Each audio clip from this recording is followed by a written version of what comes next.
श्री गुरुभ्यो नमः। मित्राणि, अद्य वयं सूक्तयः अयं पाठं पठामः। सूक्तयः अत्र विद्यमानाः श्लोकाः तिरुक्कुरल् अस्मात् ग्रन्थात् संगृहीताः सन्ति। तिरुक्कुरल् अयं ग्रन्थः तमिलभाषायां विद्यते। तमिलभाषायां लिखितः अयं ग्रन्थः दक्षिणभारतीयानां कृते वेदवत् वर्तते। अर्थात् तत्र जनाः एनं ग्रन्थं वेदम् इति मन्यन्ते। अत्र जनानां एतादृशी श्रद्धा अस्माभिः द्रष्टुं शक्यते। तिरुक्कुरल् अस्य लेखकः स्वामी तिरुवल्लुवरः सन्ति। एते आचार्याः अस्य ग्रन्थस्य त्रिधा विभागं कृतवन्तः। तत्र धर्म, अर्थ, काम एते त्रयः विभागाः वर्तन्ते। त्रिषु विभागेषु विभक्तोऽयं ग्रन्थः। तत्र धर्मार्थ काम प्रतिपादकः विद्यते। अत्र काश्चन श्लोकाः संगृहीताः सन्ति। येषां श्लोकानां मानवजीवने महती उपयोगिता भवति।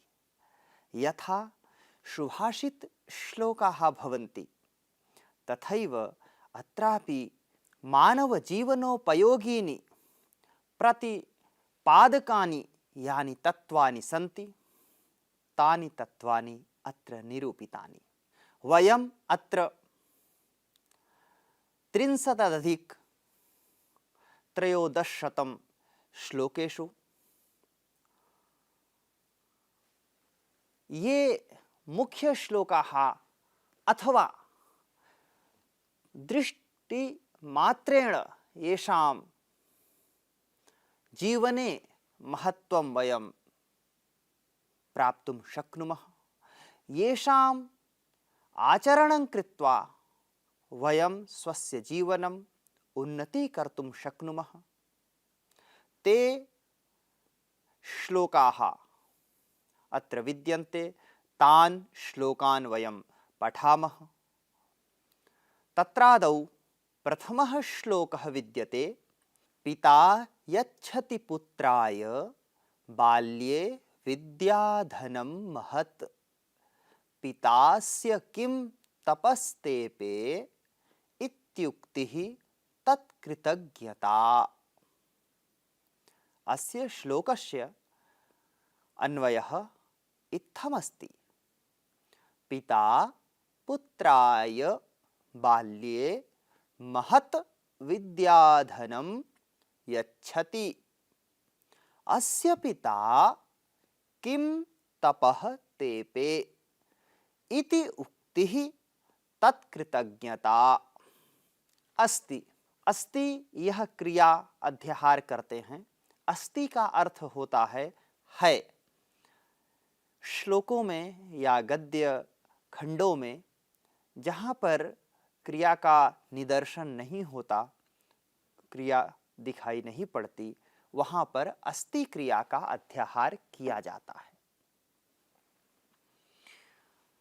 पिता यच्छति पुत्राय, इस श्लोक के माध्यम से पिता के महत्व को तिरुवल्लुवर स्वामी दर्शा रहे हैं।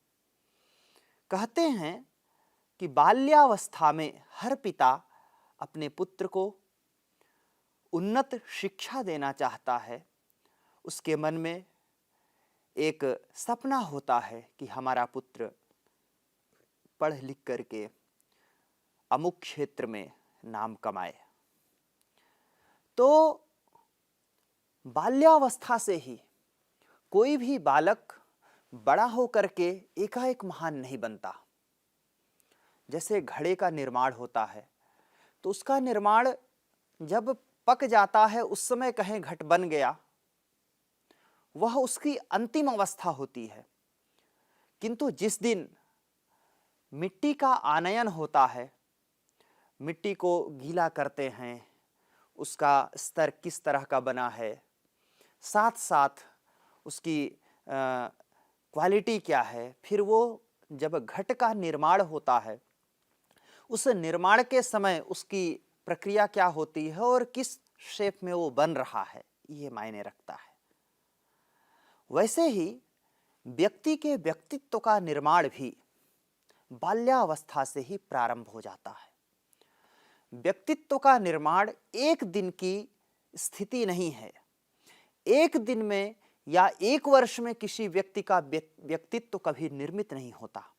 उसके लिए संपूर्ण जीवन लगाना पड़ता है और वह आरंभ बचपन से होता है, बाल्यकाल से होता है, जिसका श्रेय माता पिता को जाता है। तो माता पिता बालक को ऐसी शिक्षा देते हैं, ऐसे संस्कार देते हैं, जिससे वह आने वाले समय में एक अच्छा नागरिक बनेगा या एक मध्यम स्तर का नागरिक बनेगा अथवा अधम स्तर में जाएगा, सामान्य में रह जाएगा। ये उसी समय से प्रक्रिया प्रारंभ हो जाती है। इस श्लोक में पिता यच्छति पुत्राय बाल्ये विद्याधनम महत, महत विद्याधनम यच्छति। कह यच्छति? पिता।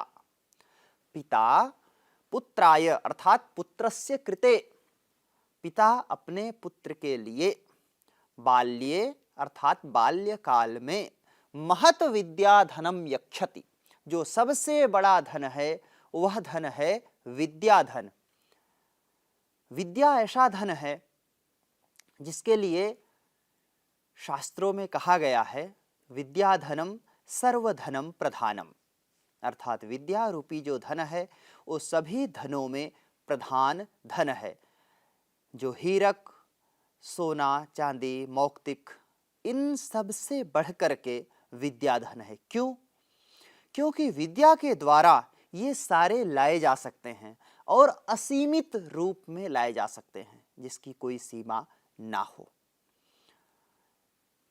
हीरा, मोती, सोना, ये जो रत्न जवाहरात हैं, इनसे विद्या खरीदी जाए ऐसा संभव नहीं हो पाता। बहुत धन रखने के बाद भी वह व्यक्ति विद्या का उस प्रकार से अर्जन नहीं कर पाता है जो एक पूरी तत्परता से लगा हुआ जिज्ञासु अध्ययन कर पाता है। इसलिए कहते हैं विद्वान सर्वत्र पूज्यते। विद्वान अर्थात विद्यावान जो व्यक्ति होगा, ज्ञानवान जो व्यक्ति होगा, वह सर्वत्र पूज्यते। सर्वत्र अर्थात संपूर्ण देश में, देश का तात्पर्य क्षेत्र है यहाँ, चाहे वह एक संज्ञा से अभिहित एक सीमा के अंदर का देश हो या सीमा के बाहर जिसे हम विदेश कह देते हैं, वह भी देश के अंतर्गत आता है। तो विद्वान सर्वत्र पूज्यते का तात्पर्य हर जगह उस विद्यावान व्यक्ति की पूजा होती है, गुणवान व्यक्ति की पूजा होती है। अतः बाल्यावस्था में ही पिता के द्वारा प्राप्त जो विद्या रूपी धन है वह धन सर्वोत्तम धन है। अगली पंक्ति में कहा गया पितास्य किम तपः तेपे इत्युक्ति तत्कृतज्ञता। यहाँ पुत्र की कृतज्ञता को दिखाया गया। यदि कोई पिता अपने पुत्र को इस प्रकार का धन देता है और यह धन प्राप्त करने के पश्चात लोग कहें कि इसके पिता ने इसे क्या नहीं दिया, अर्थात सब कुछ दे दिया। जीवन जीने के लिए जो सबसे आवश्यक तत्व हैं उनमें विद्या भी एक तत्व है। इसी को ध्यान में रख करके भारत सरकार ने शिक्षा को भी मौलिक अधिकार के अंतर्गत रखा। 2009 में संविधान के अंतर्गत एक संशोधन हुआ और उसमें यह जोड़ा गया कि शिक्षा भी मौलिक अधिकार है, जीवन जीने का अभिन्न अंग है। इसके द्वारा ही हम अपने जीवन को उन्नत से उन्नत स्तर तक ले जा सकते हैं। तो दूसरी पंक्ति में हमने देखा, पितास्य किम तपः तेपे, जिसके पिता ने अपने पुत्र को बाल्यावस्था में विद्या रूपी धन दिया, उसके पिता ने कौन सा तप नहीं किया। अभिप्राय यह है। तेपे यह क्रियापद तप धातु का लिट लकार का है, जो अदृष्ट अथवा जो दृष्टिगोचर नहीं है, ऐसी भूतकालिक क्रिया के लिए प्रयोग होता है। तो यहाँ पर पितास्य किम तपः तेपे, अस्य पिता किम तपः न तेपे, उसके पिता ने ऐसा तप, कौन सा तप नहीं किया। अर्थात जिसने अपने पुत्र को बाल्यावस्था में विद्या रूपी महान धन दे दिया, उसके पिता ने बड़ा से बड़ा तप किया है। अब अंतिम पंक्ति जरा देखिए, ये और ही अच्छी पंक्ति है। इसमें कहते हैं इत्युक्ति तत्कृतज्ञता। यह जो उक्ति है, यह जो कथन है, अगर कोई पुत्र स्वीकार करता है कि हमारे पिता ने हमें विद्या रूपी धन दे करके बहुत बड़ा उपकार किया हमारे ऊपर, ऐसा स्वीकार करने वाला जो पुत्र है, वह उसकी कृतज्ञता है अपने पिता के प्रति, वह कृतज्ञ है, न कि कृतघ्न। वह यह नहीं कहता कि अनायास हमारा जन्म हो गया है, अनायास ही हम इतने बड़े हो गए हैं, या अनायास ही हमको सब कुछ मिलता जा रहा है। वास्तव में अनायास कुछ होता नहीं है।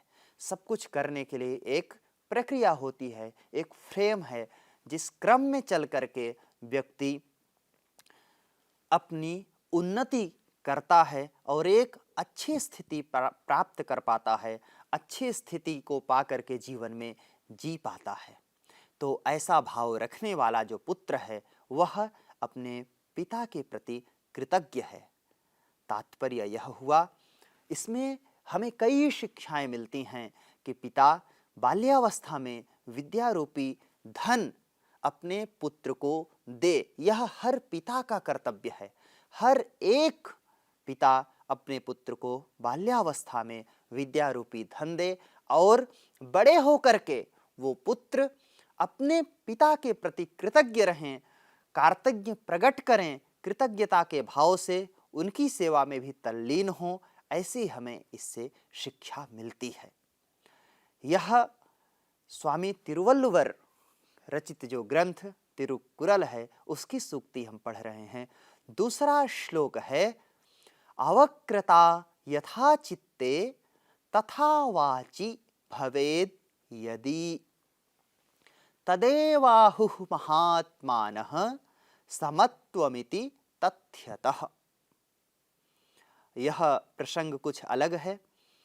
इस श्लोक का अन्वय हम इस प्रकार देखेंगे, चित्ते यथा अवक्रता तथा यदि वाचि भवेद तदेव महात्मानः तथ्यतः समत्वम इति आहुः। अन्वय श्लोकों के अर्थ को अच्छी प्रकार से समझने के लिए हम करते हैं। तो श्लोक का अर्थ समत्व बुद्धि, अर्थात आपने समता कई बार सुना होगा, या समानता या सामान्य, ऐसे कई शब्द सुने होंगे जो बराबरी के अर्थ को कहते हैं, जो भेद बुद्धि को हटाने के लिए प्रयोग किया जाता है। यह ऐसा शब्द है। इसी के बारे में यहाँ आचार्य कह रहे हैं, अवक्रता यथा चित्ते। चित्ते अर्थात मनसी, मन में। अवक्रता, वक्रता का अर्थ होता है टेढ़ा होना। वक्र माने टेढ़ा, और वक्रता जो टेढ़ेपन का स्वभाव है, वह है वक्रता। और उस वक्रता का अभाव नहीं होना, अवक्रता अर्थात ऋजुता, सरलता, टेढ़ेपन का अभाव। तो अवक्रता यथा चित्ते तथा वाचि भवेद यदि, जिस प्रकार से चित्त में, मन में किसी व्यक्ति के अवक्रता होती है, ऋजुता होती है, सरलता होती है, तो जिस प्रकार से चित्त सरल है, मन का अंतःकरण सरल है, शुद्ध है, उसी प्रकार के भाव तथा वाचि भवेद यदि, यथा चित्ते अवक्रता अस्ति तथैव अवक्रता यदि वाचि आगच्छेत। वाचि का अर्थ है वाणी में। वाक, वाग, वाचौ, वाचः, वाच शब्द है। इस वाच शब्द का अर्थ होता है वाणी, और वाच शब्द के सप्तमी एक वचन में रूप होगा वाची, अर्थात वाणी में। तो जिस प्रकार से चित्त में अवक्रता होती है, सरलता होती है, वही सरलता यदि वाणी में आ जाए, मन और वाणी दोनों में साम्य आ जाए, दोनों में समानता आ जाए, तदेवाहु, तदेव उसी को कहा गया है, तत्एव वही, महात्मानः तथ्यतः समत्वम इति आहुः। महात्मानः संत पुरुषाः, विद्वांसः, महात्मानः से हम इस प्रकार समझ सकते हैं कि जो विद्वान लोग हैं, जो विवेकी पुरुष हैं, उन लोगों ने तथ्यतः, वस्तुतः, तथ्यतः का अर्थ है वस्तुतः, वास्तविक रूप में उसी को समत्व कहा है, अर्थात वही समत्व है। इसको ऐसे और सरल प्रकार से समझ सकते हैं कि जो मन में है उसे बोल देना, मन में कुछ और भाव रखना, बाहर कुछ और बोलना, ये दो भाव हो गए, एक रूपता नहीं हुई।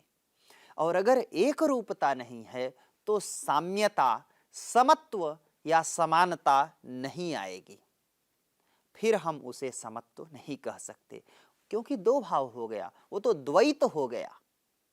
इसलिए वाणी और कर्म या मन में जो विद्यमान है वह, और वाणी के द्वारा व्यक्त होकर के कर्म में परिणति, दोनों अगर दो न रह के एक हो जाते हैं तो वह समत्व है, वह समानता है, जो हमें अपनी वाणी में रखना चाहिए।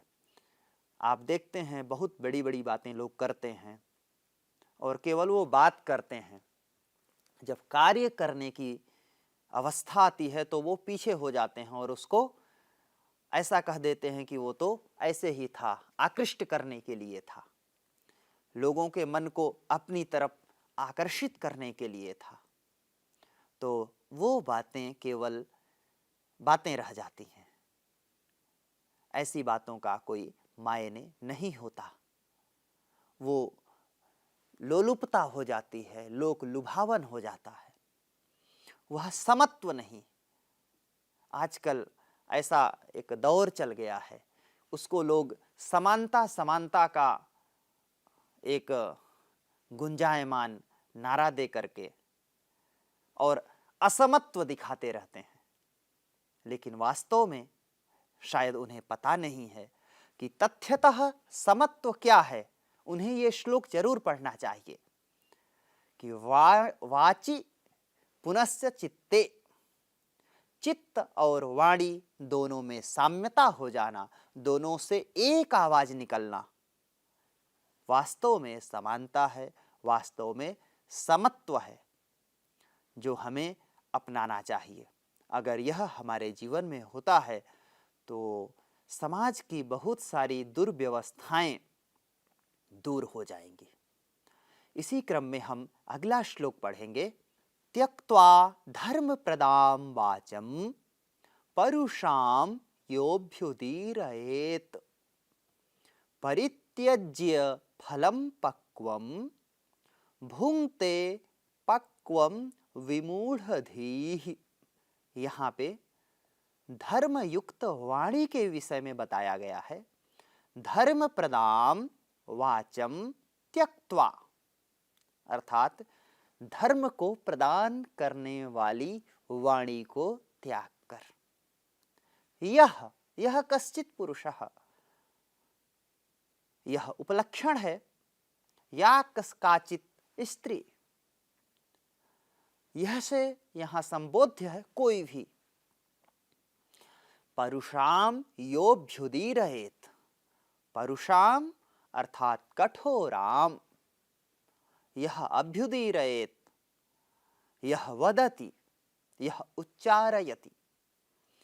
परित्यज्य फलम, पक्वम फलम परित्यज्य, वह पक्व अर्थात पका हुआ, पक्वम फलम परित्यज्य, पके हुए फल को छोड़ करके, त्याग करके, विमूढ़धीहि अपक्वम भुंक्ते, ऐसा विमूढ़धीहि अर्थात यह मूढ़मति, मूढ़धीहि अपक्वम भुंक्ते। इसका तात्पर्य हमें ऐसे समझना चाहिए, जैसे किसी के पास टोकरी में दो तरह के फल हों, एक कच्चा फल रखा है और एक पका हुआ फल है, और अनजान वशात वह पके हुए फल को त्याग करके कच्चे फल को खाता है, तो वह जो अपरिपक्व फल है उसको खाना, पके हुए फल का त्याग करना, कहाँ तक उसकी बुद्धिमानी मानी जाएगी। कहने का अभिप्राय यह है, हर व्यक्ति के पास, संसार में जो भी प्राणी है,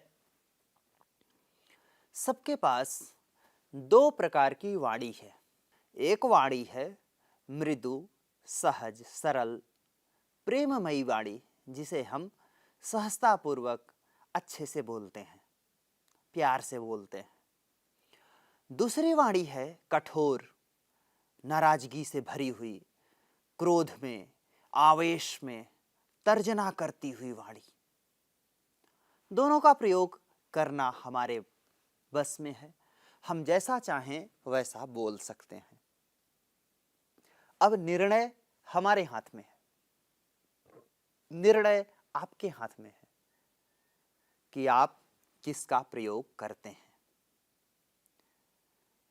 जिस तरह से कच्चे फल का प्रयोग ना करते हुए हमने उसकी प्रतीक्षा की, वैसे ही कठोर वाणी को हर समय प्रतीक्षा में रखना चाहिए, उसको कभी आने नहीं देना चाहिए। हर समय वह वेटिंग में ही रहे, कभी प्रकट ना हो। और प्रेममयी वाणी को, सरल, सहज और मृदु वाणी को सदा प्रयोग में रखना चाहिए, उसे कभी वेटिंग में नहीं जाने देना चाहिए। यही अभिप्राय इस श्लोक का है। इसी क्रम में अगला श्लोक है, विद्वांस एव लोकेस्मिन् चक्षुष्मन्तः प्रकीर्तिताः अन्येषां वदने ये तु ते चक्षुर्नामनी मते।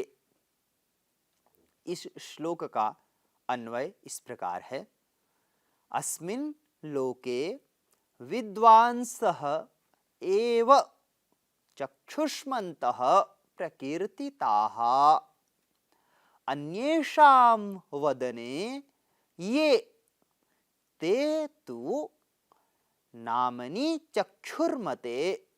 इस श्लोक के द्वारा विद्वत्ता की महत्व को, उसके महत्व को बताया गया है कि विद्वत्ता क्या है और वह हम सब के लिए क्यों आवश्यक है। आपने कई बार तृतीय नेत्र की बात सुनी होगी, तीसरा नेत्र होता है। शास्त्रों में मनुष्य के लिए भी तीसरे नेत्र का विधान बताया गया है कि मनुष्य के पास भी तीसरा नेत्र होता है। आजकल आप कैमरे को तीसरे नेत्र के रूप में देखते होंगे जरूर, और कहा भी जाता है, थर्ड एम्पायर क्रिकेट में हम देखते हैं ना, उसके पास तीसरा होता है। लेकिन शास्त्रों में तीसरा नेत्र मनुष्य के पास है ऐसा बताया गया, और उसे कहते हैं ज्ञानम तृतीयम मनुजस्य नेत्रम। दो नेत्र हमें सहज प्राप्त होते हैं, प्रकृति ने दिए हैं, और तीसरा नेत्र जो है वह ज्ञान का है। ज्ञानम तृतीयम मनुजस्य नेत्रम, मनुज का जो तृतीय नेत्र है वह तृतीय नेत्र है ज्ञान। ज्ञान के द्वारा व्यक्ति जो प्रत्यक्ष नहीं है, जिन चीजों को हमारी ये दो आंखें नहीं देख पा रही हैं, उन चीजों को भी मनुष्य जान पाता है, समझ पाता है, जो सबके पास होना चाहिए। अगर नहीं है तो कहीं न कहीं जीवन में किसी न किसी मोड़ पर अभाव महसूस होगा, पता चलेगा कि काश हम ये जान रहे होते या यह चीज हम समझ रहे होते तो वह आज मेरे काम में आता। तो यहाँ इस श्लोक में कहते हैं अस्मिन लोके, इस लोक में, इस संसार में, अस्मिन अर्थात इस संसार में विद्वांसः एव चक्षुष्मन्तः, विद्वान लोग जो हैं वही आंख वाले माने जाते हैं। चक्षुष्मन्तः अर्थात नेत्रवंतः, नेत्रवान माने जाते हैं जो विद्वान हैं, जिनके पास विद्या है, ज्ञान है।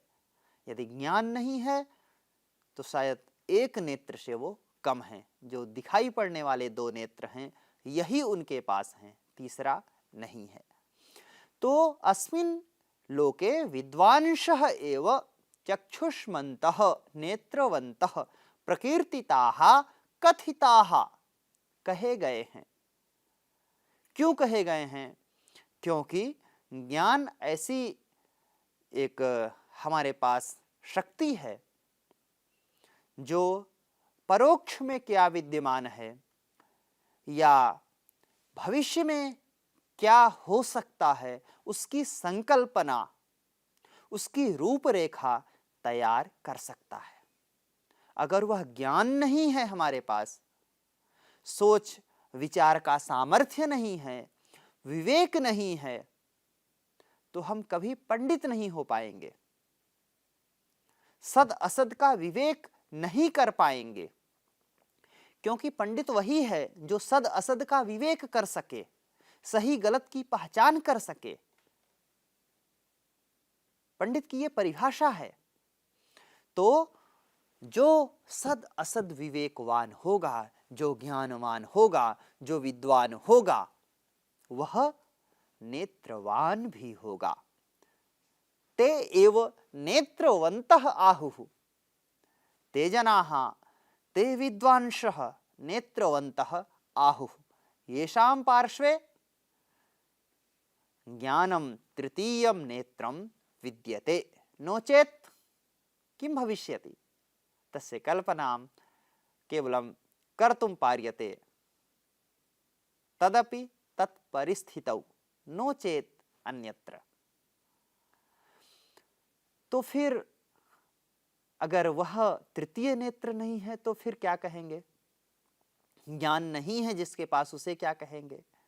तो दूसरी लाइन में इस बात को भी कहा कि अन्येषां वदने ये द्विवचन का प्रयोग है, ये ते चक्षुर्नामनी मते, यत ये यानी, इस प्रकार से यहां ये प्रयोग किया गया है क्योंकि विशेषण है नामनी मते।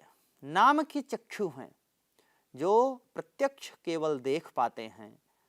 ये प्रत्यक्ष देख पाने वाले दोनों चक्षु, दोनों आंखें नाम मात्र के हैं। क्यों? क्योंकि ये केवल प्रत्यक्ष देख सकते हैं, परोक्ष को देखने का सामर्थ्य इन आंखों के पास नहीं है।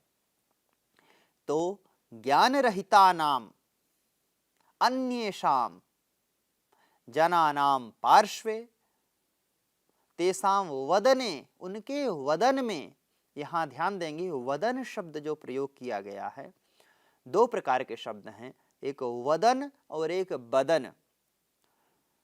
वकारस्य दंतोष्ठम, यह दंतोष्ठ्यादि जो वकार वाला शब्द है, और प फ ब यह जो तृतीय बकार है, ब यदि प्रयोग करते हैं तो बदन शब्द होता है, और बदन शब्द का अर्थ संपूर्ण शरीर होता है। लेकिन यदि वदन शब्द का प्रयोग किया जाता है तो वह होता है मुख, मुखमंडल। तो मुखमंडल में जो ये दो नेत्र हैं, ये नाम मात्र के चक्षु रह जाएंगे यदि ज्ञान का तृतीय नेत्र नहीं है तो। अतः हम सबको ज्ञान की प्राप्ति में तत्पर होना चाहिए। हमें सबको अपने तृतीय नेत्र के विकास में संलग्न होना चाहिए। हम सबको यह अभिलाषा रखनी चाहिए और इसके लिए सदा प्रयत्नशील रहना चाहिए कि हम विवेकवान हों, समाज को समझ सकें, इतिहास को जान सकें, भविष्य की संकल्पना कर सकें, सुख दुख को सामान्य रूप से हम व्यवहारित कर सकें। इसके लिए ज्ञानम आवश्यकम, तृतीयम नेत्रम आवश्यकम। चक्षु नाम मात्र के न रह जाएं, इसके लिए हमें विद्वान होना चाहिए, विद्यावान होना चाहिए। तदर्थ निरंतर प्रयत्नशील हमें रहना होगा, तभी हम पढ़ लिख करके ज्ञानवान होंगे और तृतीय नेत्रवान भी होंगे, जो हमें जीवन के हर कदम पर, हर मोड़ पर सही दिशा दिखाने में सहायक होगा। ज्ञान ही तो है जो हमें यह बताता है कि किस समय क्या करना है, क्या नहीं करना है। सामाजिक मर्यादाएं, सामाजिक कर्तव्य और साथ साथ उन्नत जीवन की शिक्षा हमें तभी प्राप्त होती है जब हम सद विवेक से युक्त हो जाएं, ज्ञान के लिए प्रयत्नशील हो जाएं। अन्यथा ये जो दो चक्षु हैं, ये केवल देखने के काम आएंगे। हमारे सामने पड़ी हुई वस्तु क्या है, हम उसे देख सकते हैं। सामने रखा हुआ संगणक टाइप करना, उसमें जो काम होगा वो कैसे होगा, जब तक ज्ञान नहीं है संभव नहीं हो पाएगा। लेकिन उस यंत्र को हम देख सकते हैं, केवल देखने के काम आएंगे, उसका प्रयोग नहीं कर सकते। उसके प्रयोग के लिए हमें ज्ञान की जरूरत होगी, और वह ज्ञान ही तीसरा नेत्र है। अतः विद्वान लोग ही चक्षुमान माने गए हैं। जो विद्वान हैं, ज्ञानवान हैं, वो नेत्रवान भी हैं, ऐसा कहा जाता है। अस्तु, आज हम इतना ही पढ़ेंगे। हम सभी नेत्रवान हों, इसके लिए इस तरह के पाठ जरूर पढ़ते रहें, और इसके बाद जो शेष बचे श्लोक हैं, इनको हम अगली कड़ी में पढ़ेंगे। तब तक के लिए धन्यवाद।